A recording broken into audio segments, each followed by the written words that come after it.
सभी भाइयों को राम राम। हमने अपनी गाड़ी तैयार कर ली भाई केदार बद्रीनाथ जी और श्री हेमकुंड साहब की यात्रा के लिए। हम अपने 3 दोस्त से, मेरे और मैं ड्राइविंग में कर रहा था, अपनी छोटी गाड़ी वाली गाड़ी थी। तो सुबह 4 बजे निकले घर से और सीधा हम पहुँचे 82, जहाँ पे चेक पॉइंट है, जहाँ पे आपका जो परमिशन होती है वो चेक होती है। फिर हमने इतना थोड़ा ट्रैफिक था वहाँ पे, थोड़ी फ़ोटो वगैरह उतारी। मैं कहा चलो एक याददाश्त के तौर पे फ़ोटो वगैरह ले लेते हैं। ब्यासी नदी में भाई, ये अपना ब्यासी पुल के पास अपना चेकिंग वगैरह करा के, ये ट्रैफिक थोड़ा जाम हो रखा था वहाँ पे। 1-2 फ़ोटो मैंने इनकी भी क्लिक कर ली। फिर वहाँ से चलने के बाद सबसे पहला स्टॉपेज लिया हमने श्री माता दारा देवी मंदिर पे। ये दारा देवी मंदिर है भाई, पानी के बीचों बीच है। तो यहाँ पे स्टॉपेज वगैरह लेके हमने थोड़ी सी चाय ली और उसके बाद थोड़ा सा आगे चल के हमारे पास आया हमारे भाई इस्माइलाबाद कुरुक्षेत्र वाला का भंडारा, जहाँ पे हमने लंगर छका, भाइयों से मिले क्योंकि हम भी उनके बिल्कुल पास के ही थे। तो वही वहाँ पे अपना लंगर लुंगर छक के 1-2 फ़ोटो वगैरह लेके भाइयों से मिल के अच्छी तरह बतला के बिल्कुल फिर आराम से चले आगे की ओर। और फिर कुछ ये वीडियो है जो बनाई है जो थोड़ी रास्ते में भाई का फ़ोन आ गया करते, ये अपना सारे घर वालों मतलब ऐसा था। हमने सबसे पहले रूट बनाया था केदारनाथ जी का, भी हम सबसे पहले जाएंगे केदारनाथ। ये दारा देवी श्रीनगर उत्तर से जैसे ही देव प्रयाग पहुँचे तो हल्की की बारिश होगी। बारिश हुई जैसे ही यहाँ से आगे जैसे वीडियो में देख रहे हैं, इससे आगे थोड़ा चेक पॉइंट था। तो वो बोले आपका तो 30 का है भाई, 31 तारीख का, और आप नहीं जा सकते आगे, आपको वापस जाना पड़ेगा। फिर भाई हम वेट करें अभी शायद पुलिस वाला मान जाए भाई, पर वो माने नहीं क्योंकि उनका भी ड्यूटी होती है, क्या करें। जैसे हमारे यार दोस्त ने बुकिंग कराई थी और उन्हें ऐसे ही करा दी, चलो ठीक है भी जैसे कुछ चलेगा। 28, 29, 30, 31 की करा दी, मतलब 29, 30, 31 और 1 की। लेकिन कहते हैं ना जो परमात्मा करता है वही होता है। के बाद हम वहाँ से चल पड़े तो उन्होंने हमारे को जाने नहीं दिया। फिर हमने क्या सोचा, चलो हम श्री हेमकुंड साहब ही चलते हैं भाई। फिर वहाँ से निकल पड़े और ये फ़ोटो सबसे गाड़ी पार्किंग वगैरह करके वहाँ पे उन्होंने 3 दिन के 600 रुपये पार्किंग लिए हमारे से। पार्किंग वगैरह करके सेफ पार्किंग थी बड़ी अच्छी नदी के पास। और ये सामने पुल है जिस पुल से लोकल गाड़ियाँ मिलती हैं, और उन गाड़ियों पे बैठ के हम थोड़ा 3-4 किलोमीटर तक आगे का सफ़र कर लेते हैं। ये सामने हम गाड़ी में बैठे और ये पुल है लकड़ी का, बिल्कुल बना हुआ है पुराने टाइम का। और ये गोविंद घाट पे हम रुके गुरुद्वारे में वगैरह, नाइट स्टे करके फिर अगले दिन सुबह में 3 बजे नहा धो के चल पड़े। लेकिन ये वीडियो मैंने उस दिन शाम को ही बना ली थी जाके, चलो एक दिन पहले ही बना लेते हैं, अभी अगले दिन चैनल पे डाल देंगे। फिर रास्ते में अपना चलते चलते हुई 1-2 फ़ोटो क्लिक करी भाई हो। और ये थोड़ा एक चाय की चुस्की ली बीच में। चढ़ाई थोड़ी कठिन है बूढ़े बुजुर्गों के लिए, बाकी ऐसी कोई दिक्कत नहीं है, नौजवान भाई अपनी अच्छी तरह यात्रा कर सकते हैं। लेकिन शर्त वही है, आपको ना बिल्कुल आराम से चलना पड़ेगा। जैसे अगर हार्ट बीट बढ़ जाती है तो आप रुक सकते हो, हार्ट बीट जैसे ही बढ़ी मतलब आराम आराम से यात्रा कर सकते हो आप। तो इसमें ऐसी कोई दिक्कत नहीं है, ये रास्ते के आनंद लेते हुए बिल्कुल फ़ोटो वगैरह चारों यार दोस्त मस्ती मारते हुए गए, बिल्कुल कोई दिक्कत नहीं, किसी तरह की कोई परेशानी नहीं। फिर रास्ते में भाई एक पुल था पुराना, वो तो पानी की वजह से बह गया था, ये बड़ा पुल। यहाँ पे वीडियो बनाई हमने, पब्लिक जितने भी थे, श्रद्धालु जितने भी थे, अच्छी तरह मतलब यहाँ पे बैठ के हमने कम से कम आधा पौना घंटा लगाया। हमने चाय पीछे से पैक कराई ली थी हमारे पास, कैंप से करा के आराम से जितनी भी थकावट थी हमने यहाँ बैठ के वादियों का आनंद लेते हुए यहाँ थकावट दूर होगी। और फिर हम अपने निकल पड़े अपनी यात्रा के आगे के लिए। ये जो है अभी लोहे के पार्ट वहीं पड़े हैं उस पुल के पास, लेकिन नया पुल बन के तैयार हो गया जो अभी चलाया नहीं था उस टाइम, क्योंकि हमने तो 28 को गए थे, 28 को रात को वहाँ पे पहुँच के 29 को यात्रा करी। ये फ़ोटो 29 की है मई की। फिर बीच में यार दोस्त ने ये फ़ोटो उतारी।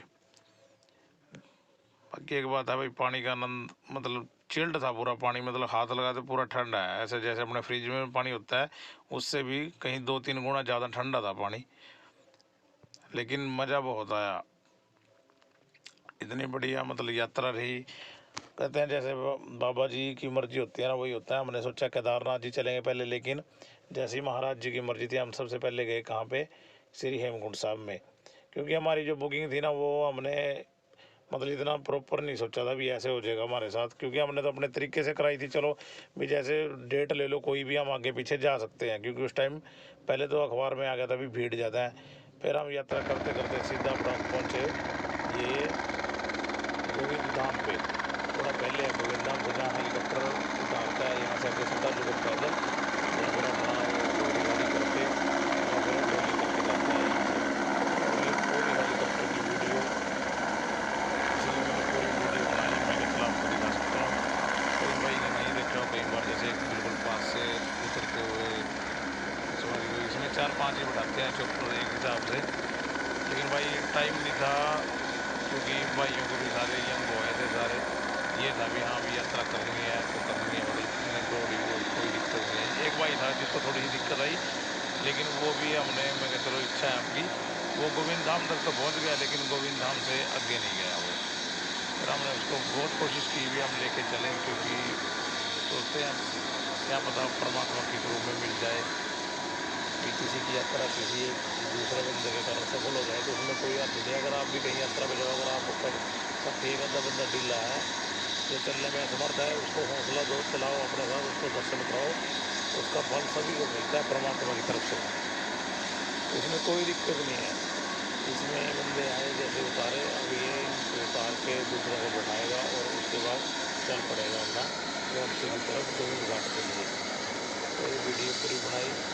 अब यात्रा में ये जरूर है भाई, जब कभी भी आप यात्रा करो तो भाई गर्म कपड़े अच्छे रखो, और लो टाइप गर्म कपड़ा जरूर लेना, जो मतलब भारी, इतना भारी भी नहीं, लेकिन आप जैसे चढ़ाई करते हो तो लगभग गर्मी सभी को सांस में चढ़ जाता है, गर्मी आती है, तो आप लोअर डाल के जाओ जो ज़्यादा बेटर है। और जूते जो ना फिसले वो बढ़िया है।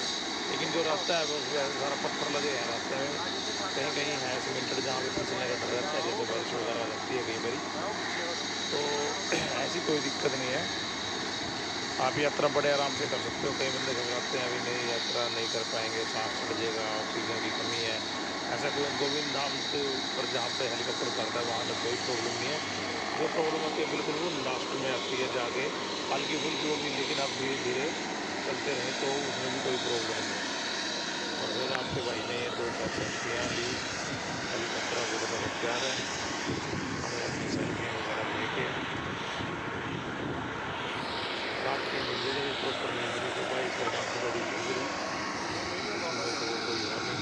क्योंकि आपको पता ही है जब भी कहीं यात्रा पर जाते हैं तो हल्की फुल्की कम जर्नी में थोड़ा बहुत हो जाती है थकावट, तो इसमें ऐसी कोई दिक्कत वाली बात नहीं है। लेकिन बंदे को होना चाहिए अपना, हाँ, लेकिन कोट वगैरह डाल के अच्छी तरह आप अपना एक छोटा बैग, मतलब ज़्यादा वजन मत उठाएंगे यात्रा पे जाते टाइम, एक छोटा सामान ही लेंगे आपको प्रॉपर हो, इतना ज़्यादा हैवी लोड मत कर लेना, क्योंकि बाद में वो जो चढ़ाई करते हैं, ये 18-19 किलोमीटर की चढ़ाई है, लगभग केदारनाथ जी की जितनी है सेम ही है। आप या 20 तो मुश्किल है, लो देख रहे हो तो लंबा ही है, लेकिन ऐसी कोई दिक्कत नहीं है। और ये हेलीकॉप्टर अपने 4-5 जो भी उठाते हैं अपने जो ले बढ़िया।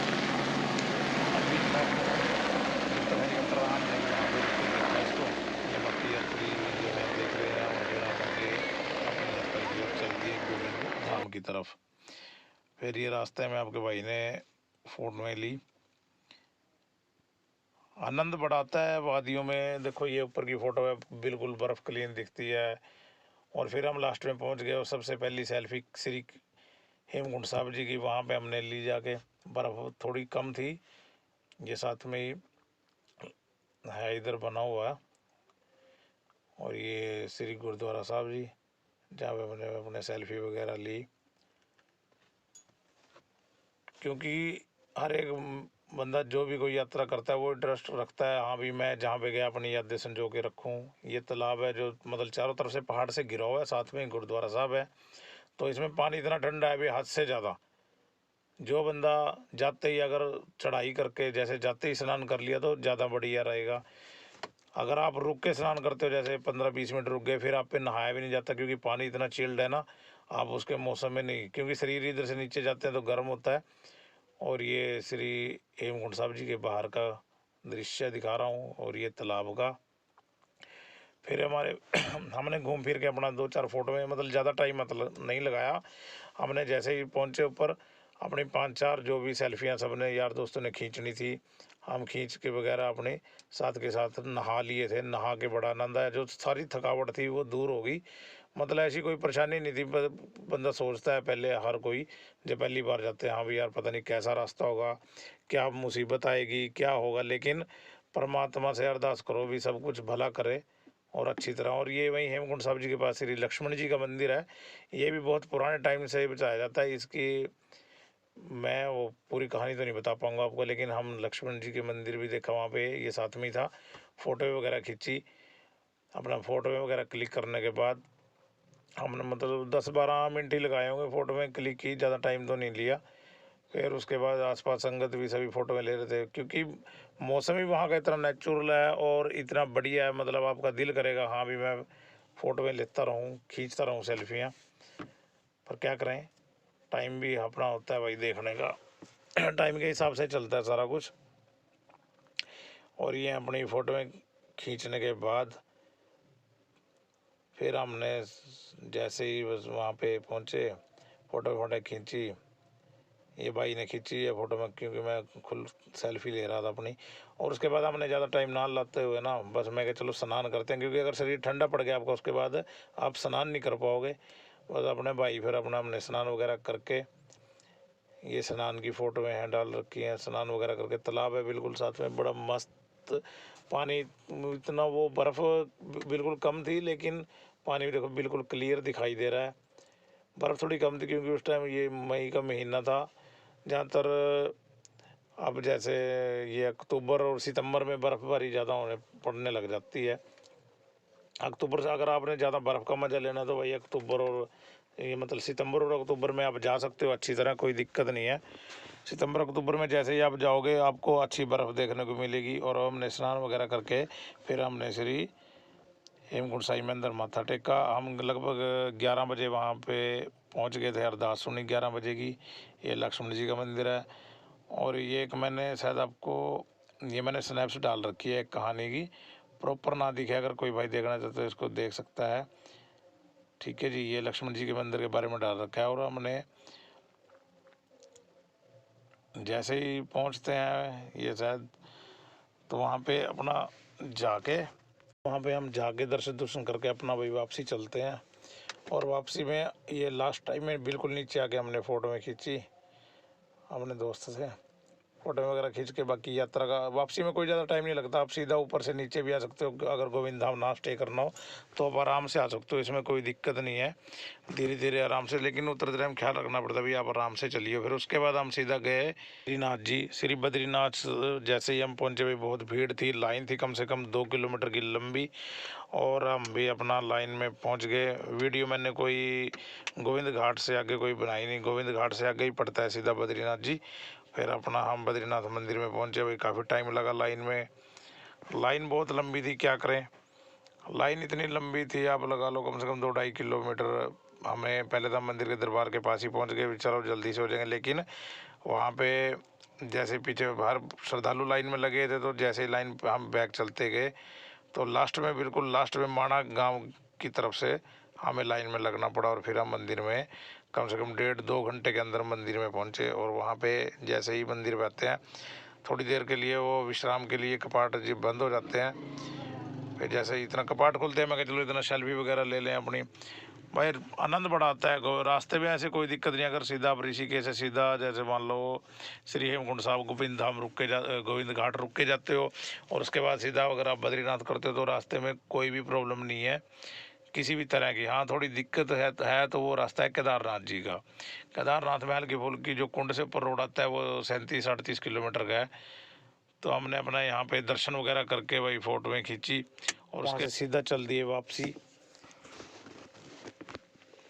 वहाँ से माणा गांव के लिए। जैसे ही माणा पहुँचते तो माणा की एंट्री पे हमने फ़ोटो वगैरह खींची महाकाल जी की टोपी ढाके।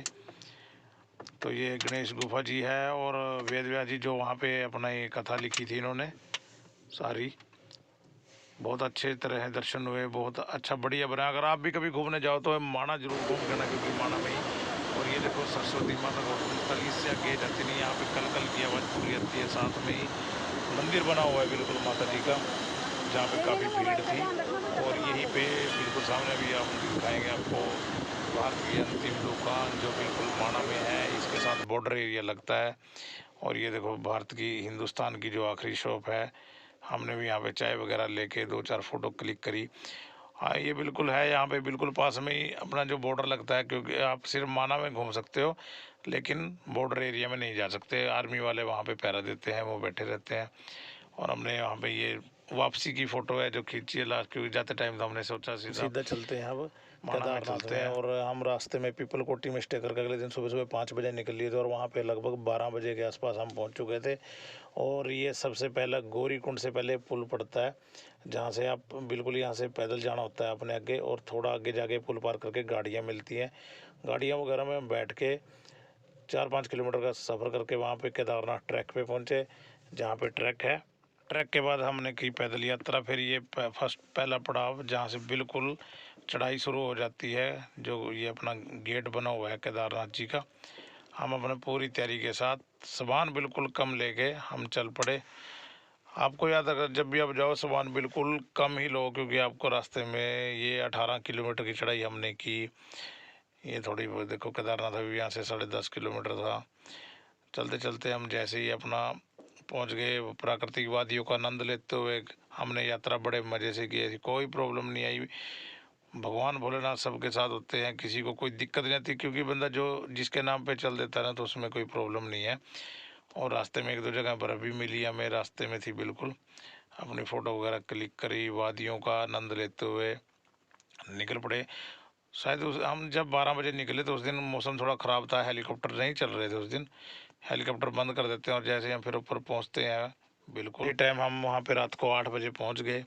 और सबसे पहले हमने नंदी जी महाराज के दर्शन किए, क्योंकि लाइन में लगे हुए थे। लाइन में लग के अपना 2-4 फोटोएं ली।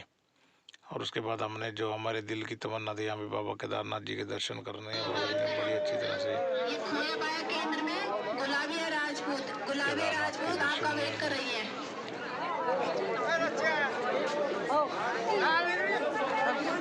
हर हर महादेव।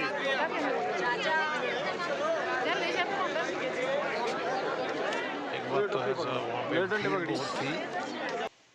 रात को 8 बजे ही जैसे हम दर्शन, मतलब 8 बजे हम लाइन में लग गए। हमें 9 बजे से पहले पहले भोलेनाथ जी के दर्शन हुए। हमने माथा मुथा टेका, अच्छी तरह से टेक के अपनी फ़ोटो वगैरह उतारी। और फिर जो वहाँ पे नाइट व्यू है बहुत अच्छा, मंदिर इतना अच्छा लगता है भी, आपका मनमोहक दृश्य पूरा बन जाता है, मानो आप वहीं रहना चाहोगे, क्योंकि भोले बाबा जी का दरबार है। पर लेकिन क्या करें, बर्फ़ इतनी होती है वहाँ पे, रहने नहीं देते। जब मतलब कपाट बंद होते हैं उसके बाद तो थोड़ा फिर हम वहाँ पे अपनी लोकल एक बिल्कुल, जब जब केदारनाथ में 2013 की परली आई थी, एक शिला है पीछे, वो शिला की मैंने इसमें फ़ोटो नहीं डाली। फ़ोटो दिखा शायद मेरे पड़ी हो, मैं दिखाऊंगा इसको मैं आपको ज़रूर। भोले बाबा जी के वहाँ बिल्कुल अच्छी तरह दर्शन किए, जिसमें हमें बहुत ही आनंद आया। दर्शन इतने अच्छे थे भी, मन लग रहा था भी आप वहाँ से नहीं जाएं, पर क्या करें, जाना तो पड़ता है। दर्शन हो गए थे अच्छी तरह बिल्कुल। आप भी जब भी आओ तो बिल्कुल अच्छे से दर्शन करके आओ। हर तरफ जो वहाँ पहाड़ों में वहाँ पे वादियाँ हैं, चार चफेरे चारों तरफ घूम के, जब भी आप जाओ तो घूम के ज़रूर आना।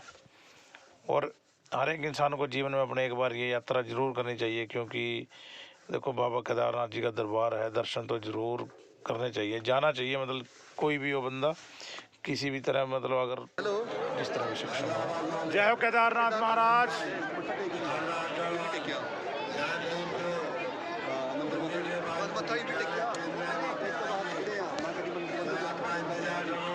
वीडियो कॉल और बैठने का सर्कल करवा दूंगा। वीडियो कॉल मंदिर के पास मुख्यालय केंद्र है। आओ आनंद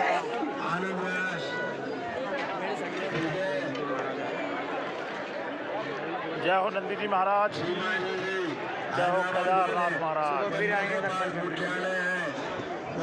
तो इस तरह हमारी तीनों धाम की जर्नी बहुत अच्छी रही। और ये बिल्कुल लास्ट फ़ोटो हमने यहाँ पे फ़ोटो खींची, और नीचे हम फिर वापसी के लिए चल पड़े। हम रात को वहाँ से खाना खुना खा के 11 बजे निकले और सुबह 5 बजे आराम से अपनी गाड़ी में पहुँच गए। 1 तारीख को, 2 तारीख को, और सीधा हमने 2 तारीख को सीधा घर के लिए वापसी की। भगवान भोलेनाथ सबकी मनोकामना पूरी करे, इसी तरह अगर हम आगे कोई यात्रा करते हैं तो आपको अगली वीडियो इसमें डाल देता हूँ। जैसे जितनी जितनी मैं वीडियो या टूर पे जाऊँगा तो मैं आपको सभी वीडियो दिखाऊँगा। जय श्री महाकाल, जय भोलेनाथ, सबके साथ जय श्री महाकाल।